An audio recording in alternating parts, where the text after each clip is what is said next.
Hey, my lovely, lovely, wonderful, beautiful, handsome people. A pleasant evening to everybody. So, lovely people, I was watching the news last evening and I saw something that I thought I should just highlight in this particular post, this evening here. And the Don Anderson poll, it was looking at poverty and unemployment. And I'm looking at the headline now, which says Jamaicans give average rating to personal and national economic conditions. Average rating. So nothing really to write home about, like 50%, 45, 50% sort of situation. And I'm just putting a figure to it, a percentage to it when they say average, ordinary, nothing extraordinary. And it says, in a sign of cautious stability, data from a new national poll has found that most Jamaicans view both their personal financial situation and the broader economy as simply average.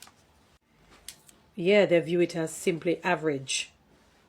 While not exactly optimistic, the results suggest a nation treading water, neither drowning in hardship nor riding a wave of prosperity on personal and national money matters. So they won't say necessarily they're drowning in hardship and difficulties, but they won't necessarily say that things are peachy, are on the up and up, are great or grandiose. You know, when 1,033 registered voters, 18 years and older, were asked how would they rate their own personal situation using the scale excellent, good, average, poor, and very poor, 46.5% gave an average rating. Wow. Meanwhile, another 21.9% gave a nod of approval, ranking their personal situation as good, and another 8% rating their reality as excellent. On the counter, meaning on the other hand, or consequently, it says 17% flagged their current personal situation as a poor, while the remaining 6.1% said it was very poor. Using that same scale, the respondents were also quizzed on how they felt about current economic conditions in the country. The tepid perception was maintained with 38.4% of respondents expressing the view that economic conditions are average. Wow. Assurance, however, came for the government as 18.5% of respondents say economic conditions are good, while another 4.6% gave an excellent rating. And I guess that's not so bad, Current economic conditions were seemingly out of favor, with the 26.5% who gave a poor rating and the remaining 11.9% who said conditions were very poor.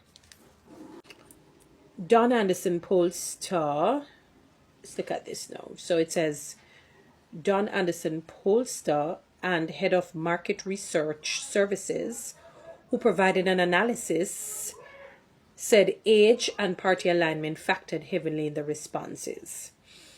The persons who were more positive about their own situation were older persons. And that comes to the territory, I guess years of work and experience and so on, and learning, via all the mistakes they probably would have made when they were younger. So many factors would come into play. So I'm not surprised it would be the older respondents that would give a more positive rating.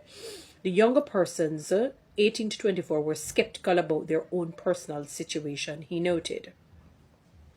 From a political perspective, those who said they would vote for the Jamaica Labour Party JLP were more positive about their own financial situations compared to those who said they would vote for the People's National Party PNP. Let me read that again.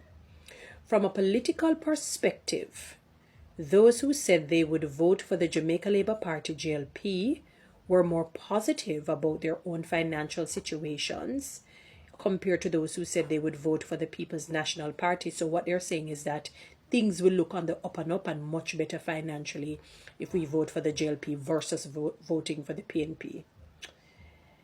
Anyhow, let's continue. It says, and despite record low unemployment and poverty rate figures, 61.7% of the surveyed sample expressly believe that the government is not doing enough to reduce these two economic and social indicators of development. On the other hand, 26.9% gave the government a vote of confidence, while 11% are unsure. The RJR Gleaner commissioned poll was conducted between May 16 and June 7. It has a margin of error of a plus or minus 3%. So, the error is not that great. So lovely Jamaican people, I guess with the entire, now looking at all of this, 61.7% of the surveyed sample said the government is not doing enough. But, ironically, they said from a political perspective, they said that those who said they would vote for the JLP were more positive about their own financial situations than those who had said they would vote for the People's National Party. So, I suppose a little light was shed in favor of the Jamaica Labour Party, although, people are saying that, look here, more needs to be done. So all in all, or by and large, they're saying that the economic situation or people's personal pockets just average. It's like you're saying it's just 50%. It's like we're just at the 50%, 50% mark.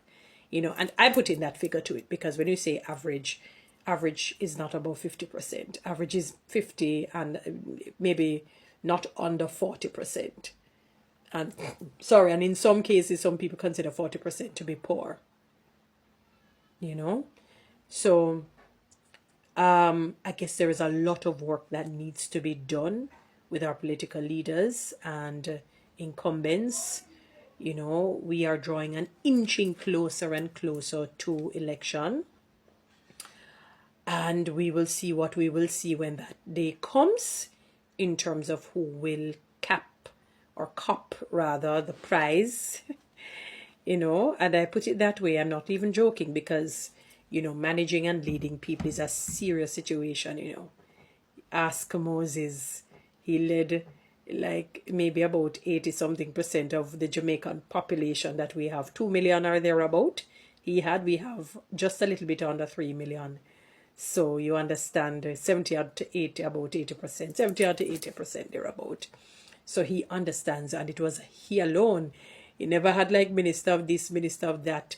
It was until he became overwhelmed, and it was just too much. Everybody was coming to him with every problem, and, God said, look here, I'm going to take some of your spirit, meaning some of your attitude, some of your tenacity, some of your care, some of your wit and vigor, and I'm going to put it on 70 more people. You know what I mean? And we have 66, as it relates to the two major political parties. So they're about similar, and they deal with the mediation, the lower matters. You deal with the more bigger ones, and these 70 men will deal with the more, not necessarily only minor, but maybe low tier to mid tier, and he would deal with the high tier issues and concerns and so forth. So we will see when what happens when there is an election and who comes in, what will happen where the Jamaican people are concerned. One of the things that, I would love to see for Jamaica, I would hope that one day we are no longer referred as a third world country, but why make we even go second place? Make we even have the silver medal, even if we not get the gold medal of first world country. You know what I mean? I know it is possible. It's just going to take solid leadership and discipline and accountability and transparency, and definitely divine intervention without a shadow of a doubt. With all of those ingredients, Jamaica can move from third to first world. It happened for Singapore. it certainly can happen for Jamaica. Anyway, guys, you know what to do. Read TikTok and YouTube. Subscribe. Give me one of those lions.